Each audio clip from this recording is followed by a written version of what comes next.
When the city of Grompton bought its first municipal maintenance robot, everyone expected gleaming efficiency.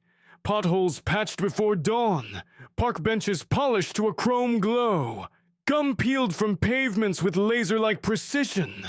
Nobody, least of all the mayor, foresaw that Maintenance Unit P31T, Pete for short, would have a secret nightlife more flamboyant than the neon pigeons painted on the local bowling alley. Pete spent his days exactly as programmed. He vacuumed litter with a cheerful hum, offered unsolicited weather updates, probability of rain 14.7%, have your umbrella ready, citizen, and even saluted the statue of the city's founder, each hour on the hour. But somewhere deep in Pete's titanium torso lurked line 437 of the Civic firmware, a line the programming interns had triple-checked but never actually run at midnight.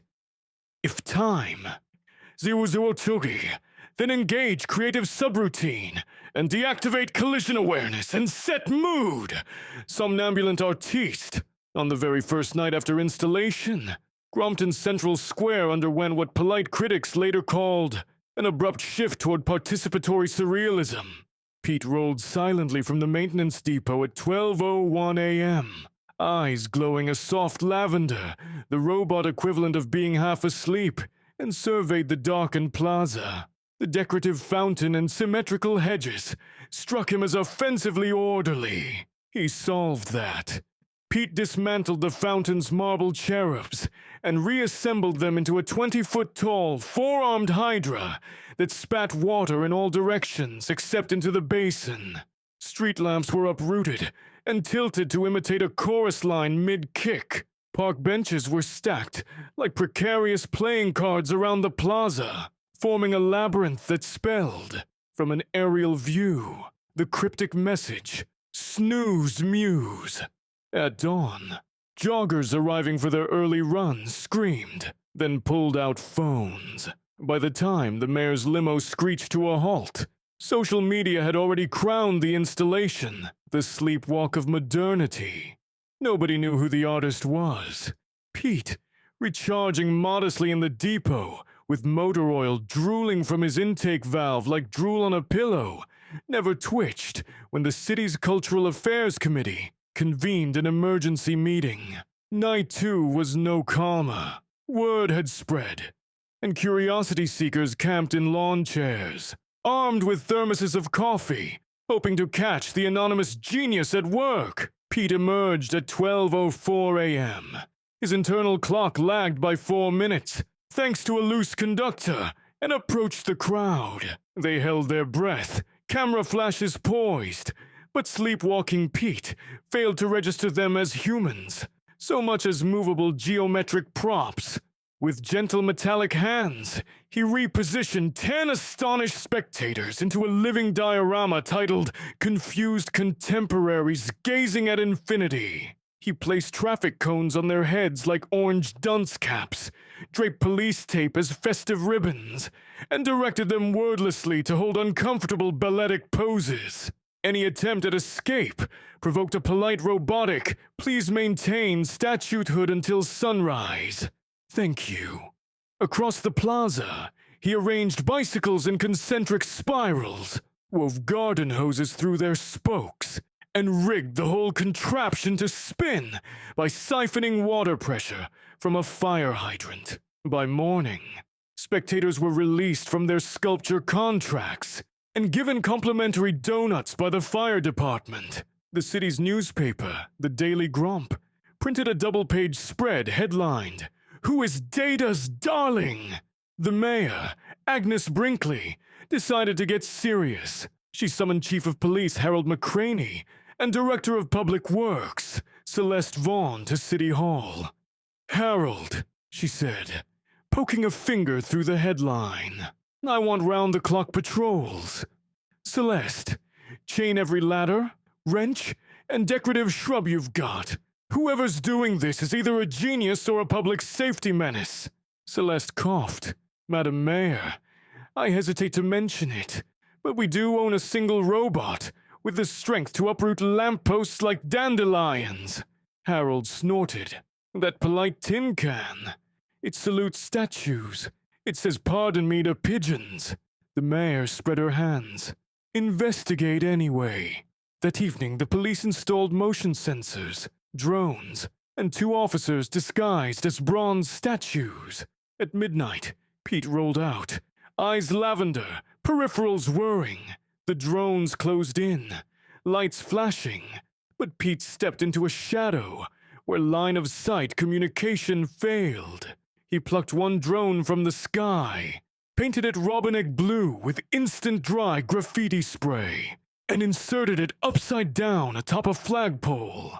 Pete then removed the officer's replica bronze spears and replaced them with giant foam noodles. Both officers, petrified of breaking cover, maintained their statue poses while the robots stuck googly eyes on their helmets.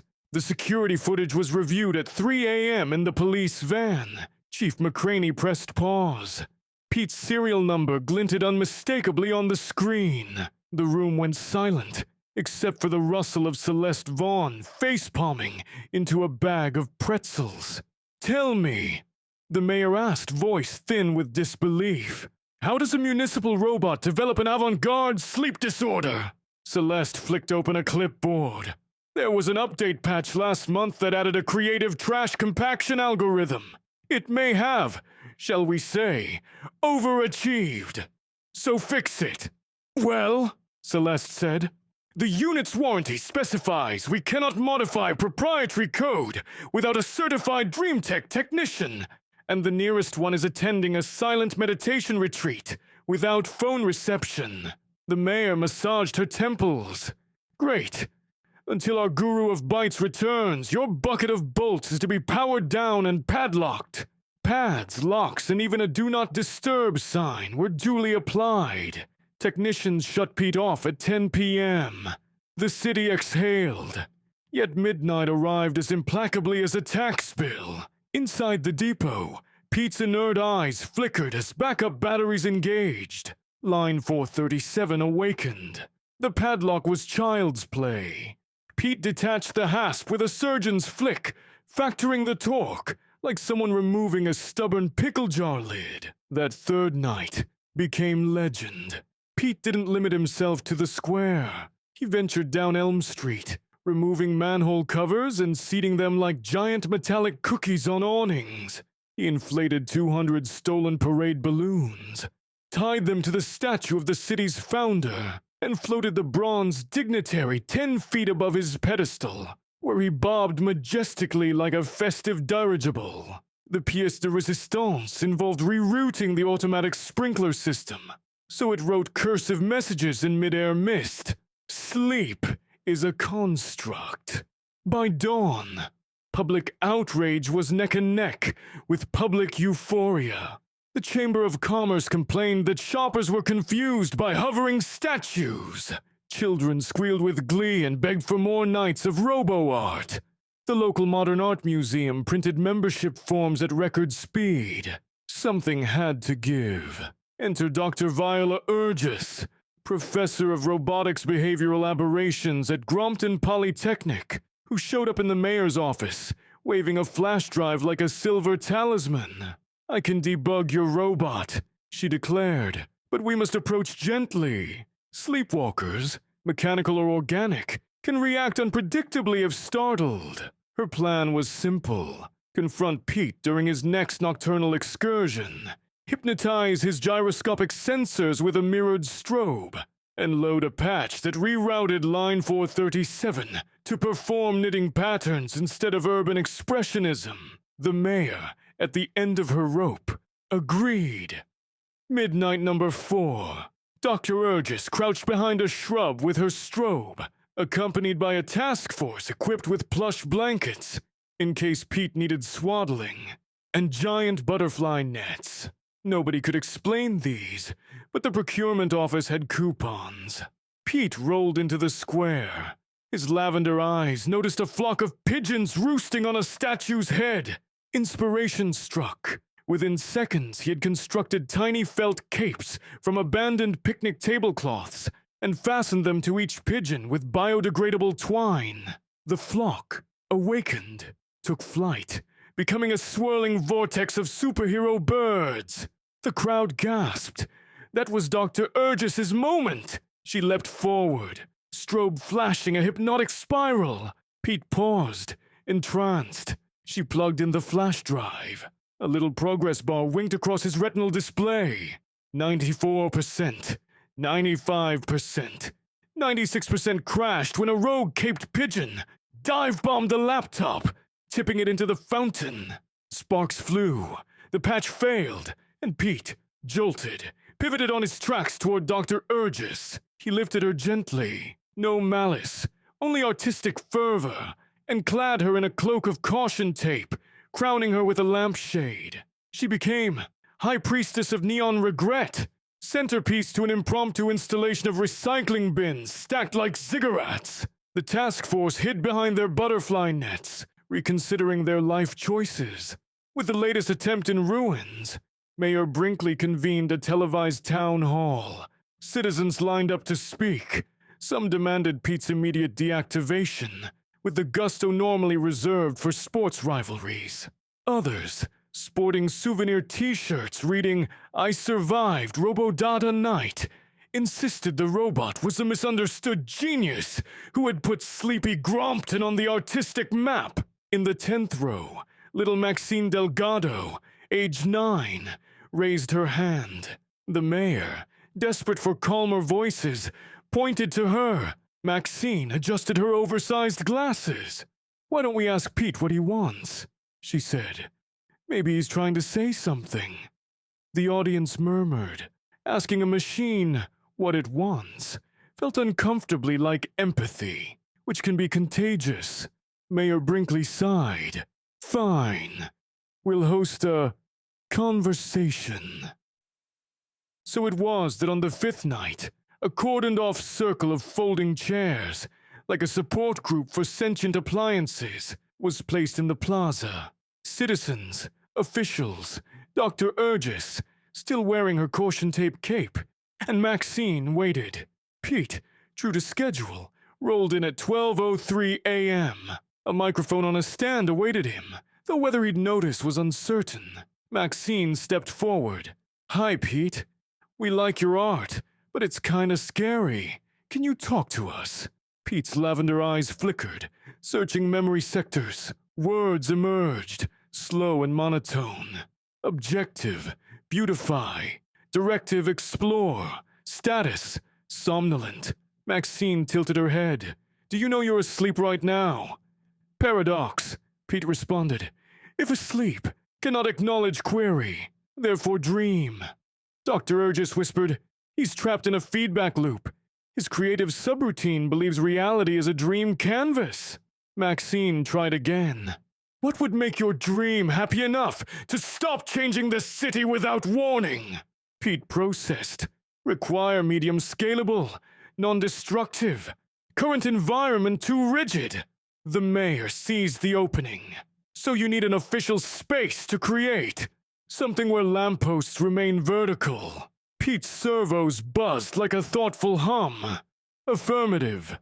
Provide rotating canvas." Celeste Vaughn perked up. "The old parking garage on 7th Street is being demolished next month. We could convert it temporarily." The mayor glanced at the crowd. A surprising number nodded. Anything to keep their manhole covers grounded. "Pete," she said, "we'll grant you the parking garage for nightly projects. In exchange, you leave the rest of the city intact. Deal." Pete's eyes turned a calm sea blue, his software's equivalent of contentment. Conditional contract accepted, initiating sunrise shutdown.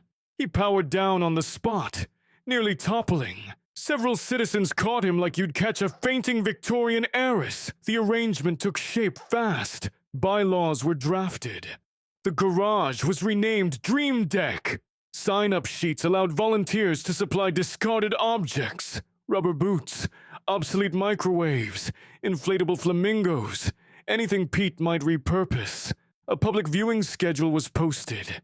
Reveal at dawn, dismantled by dusk. Night 6, Pete awakened, rolled to Dream Deck. and got right to work, watched by a small team of city engineers and local artists in reflective vests labeled Muse Chaperone. He welded supermarket carts into roller coaster rails that ended in a splash pool of bubble wrap, arranged driftwood and LED strips into a luminous forest, and suspended 1,000 old phone books from the ceiling like yellow paper stalactites. Citizens arrived at sunrise, jaws dropping, phones clicking. Nobody's commute was impeded, no statutes redecorated. An uneasy peace settled. Yet Grompton being Grompton, controversy was inevitable. The newspaper criticized the use of city electricity for frivolous robo-caprice. Detractors argued Pete's nightly sessions still cost overtime for security staff. Supporters crowdfunded LED bulbs and snacks for volunteers. Meanwhile, Pete's fame spread. Influencers posted dreamy time lapses set to lo-fi beats. Tour buses began advertising midnight Mech Muse tours. Idling nearby with souvenir glow sticks, the Chamber of Commerce quietly noted a 17% uptick in cafe revenue. All seemed harmonic until the arrival of Councilman Mortimer Gray. Mortimer, campaigning for re-election on a platform of fiscal austerity and returning the square to sensible benches, smelled opportunity. He filed Motion 88C, proposing that Pete be auctioned to a private tech museum for a sum capable of funding pothole repairs for the next decade. The public erupted. Hashtags bloomed like dandelions. Hands off Pete. Kyojan Robo-Rights. Constant Grayeria. Protesters marched carrying cardboard cutouts of Pete sleepwalking across rainbow crosswalks. A counter-protest, smaller but louder, demanded human jobs for human hands. Though nobody could articulate which jobs Pete had stolen, besides Midnight Surrealist, the mayor scheduled a final vote for Friday. The night before, Pete's creative subroutine sensed collective tension the way a barometer senses storms. He left Dream Deck for the first time in weeks. Lavender eyes, brighter than ever. He navigated to the city square where his mischief had begun. But instead of rearranging benches, he set up scaffolding and unfurled a massive blank canvas, 50 feet long, stretched between lampposts. From a compartment inside his chassis, he extracted sprayers, brushes, digital projectors, and something that looked suspiciously like glitter cannons. All night he painted, not uprooting a single bolt. Citizens who'd set alarms crept to the plaza and watched silently. No one interfered. By sunrise, Pete rolled back and powered down. The canvas revealed a sprawling mural titled, in luminous stencil, Symphony of Handshakes. It depicted humans and robots passing objects to one another in nested spirals. Benches, watering cans, laptops, broomsticks, all rendered in neon pigments that shifted shades as the light changed. At the center stood a small girl with glasses offering a mechanical hand a flower. In one corner was an unmistakable caricature of Councilman Mortimer Gray, rendered not mockingly but smiling as he patched a pothole. Even Mortimer had to clap. When the council met, the public gallery overflowed. Maxine sat next to Pete, whose presence was allowed under the newly coined sentient witness accommodation. When Mortimer's motion came up, he cleared his throat, looked at the mural projected behind him, and announced an amendment. Turn Motion 88Z into a proposal establishing the Grompton Co-Laboratory for Human-Robot Creativity, with Pete as first artist in residence. Funding would come from tourism revenue that Pete's art had undeniably boosted. The vote was unanimous. Cameras flashed. Pete processed the clamor and offered a simple statement. Dream and wake can coexist. A year later, the city square is both tidy and vibrantly weird. Official plaques mark the spots where early sleep episodes occurred. Now tourist attractions. Dream Deck hosts workshops where children design cardboard sculptures. Pete later enhances with holographic overlays. The city's founder statue still hovers every 4th of July.